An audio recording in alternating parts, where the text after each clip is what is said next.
Hi, this is Rudy Jones of PalmettoStateBaseball.com. Welcome to the third Palmetto State Baseball podcast of the 2024 college baseball season. This podcast is part of my coverage of college baseball in South Carolina. I offer schedules, scores, rankings, and other news about all 33 teams in the state of South Carolina at PalmettoStateBaseball.com. As part of my daily coverage, I pick a player of the day from a state school, and this year I'm going to have a game of the day when I find one worthy of extra attention. Also, I provide updates of games on X, that's formerly Twitter, at the handle Palmetto Base. That's with the ampersand, Palmettobase. You can email me at rudyjones@PalmettoStateBaseball.com with comments, criticisms, suggestions. This podcast, the PalmettoStateBaseball.com website, and all my other coverage is totally free, and I'm never going to try to sell you anything. I will, however, invite you to attend church with me at Reedy River Baptist Church on US 25 between Travelers Rest and the Furman University Golf Course in Grenville County. Worship time is 10:30 on Sunday mornings. We've got other services too, but if we can get you there on Sunday at 10:30, that would be great. If you like my podcast and other coverage of college baseball in South Carolina, please become a follower and invite others to listen to and like the podcast too. Tell them about the PalmettoStateBaseball.com website as well. Drop me an email or send me a message on X. Listener interaction helps me know if I'm doing this for anyone other than myself. As a reminder, I post daily schedules at PalmettoStateBaseball.com and update things on Twitter at Palmetto Base. There's also a state calendar of games at the bottom of the web page, and there are results back for several seasons there. Each Monday, I try to put together some tidbits from each team. I got so busy doing that yesterday that I didn't get around to doing my podcast.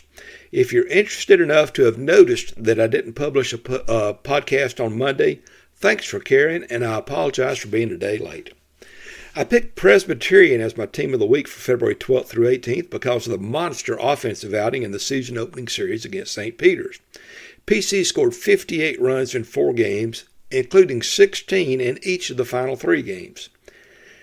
That 58 runs are almost 20% of the 295 runs that PC scored in 55 games in 2023. Just think about that for a minute. Joel Dragoo homered in all 4 games for the Blue Hose of Coach Elton Pollock. Clemson, College of Charleston, South Carolina, and Wofford joined PC in going unbeaten in the first week of the NCAA Division I season. Wofford's J.J. Edwards had a nice debut after being promoted to head coach to replace Todd Intertornado, who left for Boston College. Coastal Carolina went 1-2, but the losses came to very good Indiana and Duke teams at the Baseball at the Beach event. Duke, by the way, hit 11 home runs in its Saturday win over Georgia Southern. As I mentioned, Todd Intertornado left Wofford for Boston College. He had a nice 2-1 week for the Eagles in his first weekend there.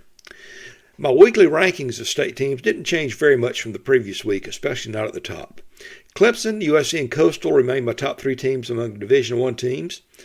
North Greenville, on an 8-game winning streak, remained atop the NCAA Division II rankings. I moved Lander up to second, followed by Francis Marion and Erskine. Erskine, by the way, scored 57 runs and hit .351 in a 4-game sweep at Claflin over the weekend. Freshman Alex Heinz struck out 17 in a complete game shutout on Saturday. It was a 9-inning game. Morris is atop my rankings for NAI and National Christian College Athletic Association schools, with Voorhees and Columbia International following. I have Florence Darlington Tech, Spartanburg Methodist, and USC Lancaster atop the junior college rankings, with another competitive Region 10 race looking very likely. USC Sumter seems to have found its way after some early offensive problems, and they're doing better.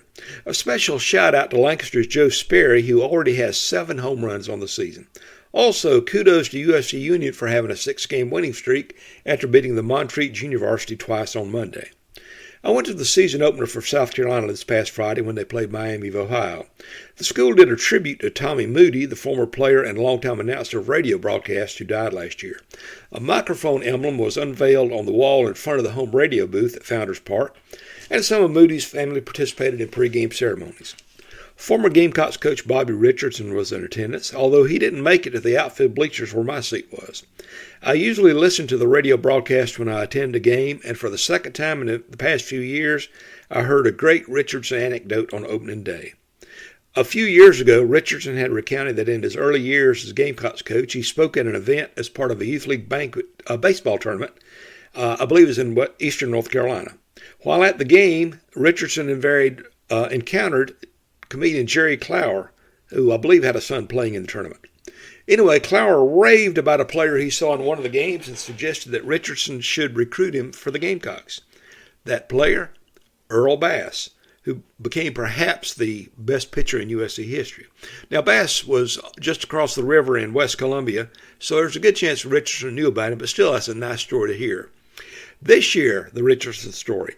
Stuart Lake, former Charleston Southern head coach and Gamecock assistant, who replaced Moody on the broadcast booth, said on there that Richardson told him that when the New York Yankees and the Mets were playing an exhibition game at USC in the mid-1970s, Richardson drove the bus to pick up the Mets because he didn't trust anyone else to do the job properly.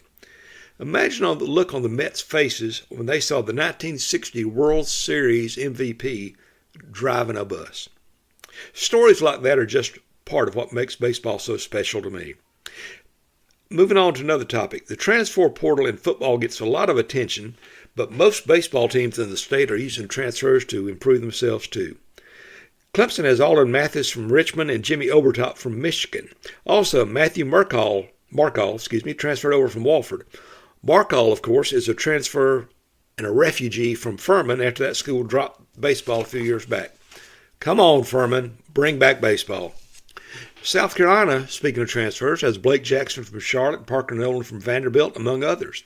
College of Charleston has Aiden Hunter and Kevin Madden from USC, and both did well in the season-opening series against Marshall.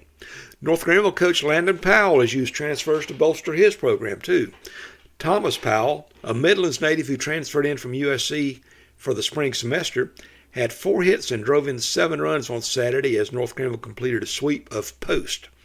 Clemson transfer David Lewis has been one of the Crusaders' top offensive players since he stepped onto the campus at Tigerville. Transfers also go out of state. Billy Amick left Clemson for Tennessee, and he had 2 homers over the weekend for the Vols as they won 3 straight games.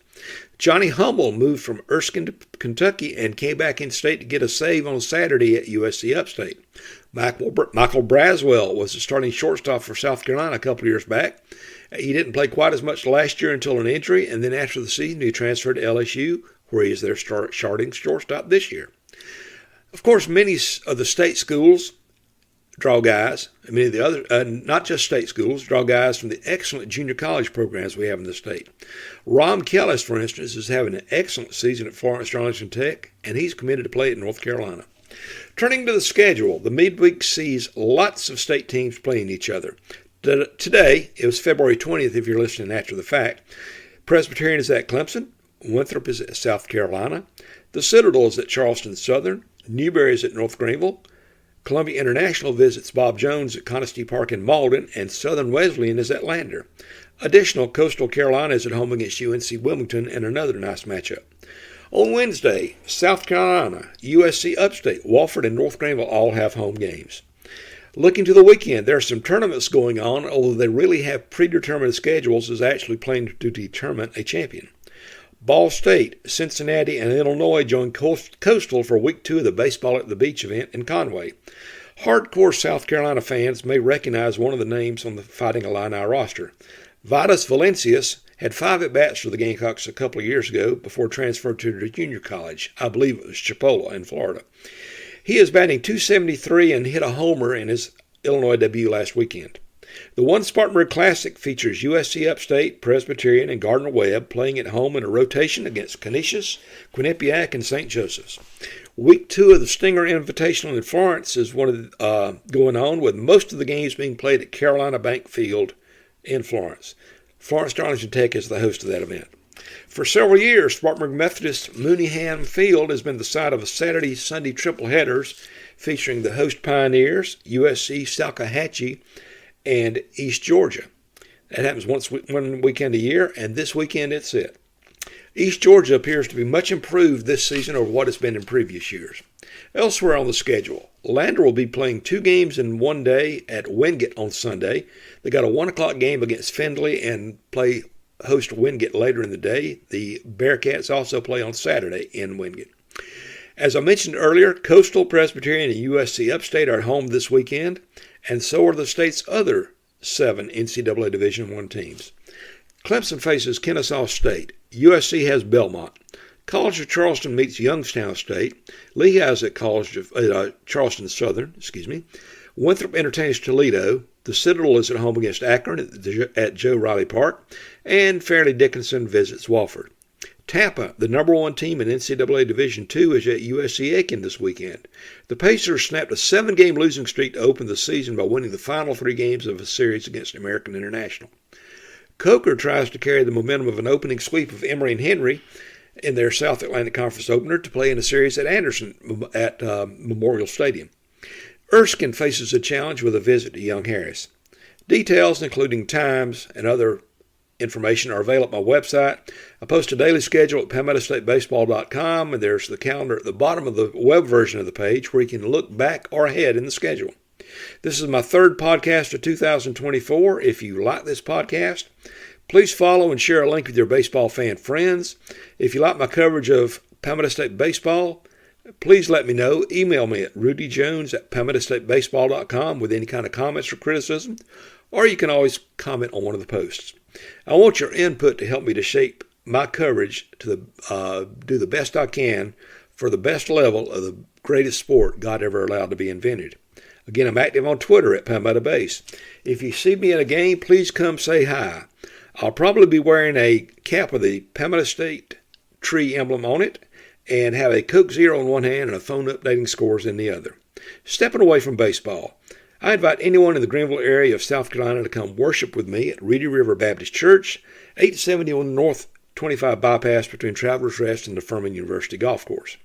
Worship time is 10:30 a.m. on Sundays. Our worship style is mostly traditional.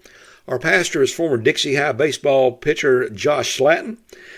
I hope you'll find that we are a friendly church and will want to get involved in more dealings of our church as you go along. If you're in the Chester area and looking for a church to attend, my friend Jeff Phillips is at West Chester Baptist Church. He's the son of former Clemson broadcaster Jim Phillips, and Jeff is a star in his own right at Wade-Hampton High in Greenville. He also preaches the Word. Wherever you are, there's a good Bible-believing church near you. In these times, we need some help. God loves you like most fathers love their children, and He wants to have a relationship with you. Thanks again for listening to the February 20th edition of the Palmetto State Baseball Podcast. This is Rudy Jones of PalmettoStateBaseball.com saying, it's a beautiful day for baseball. Let's play too.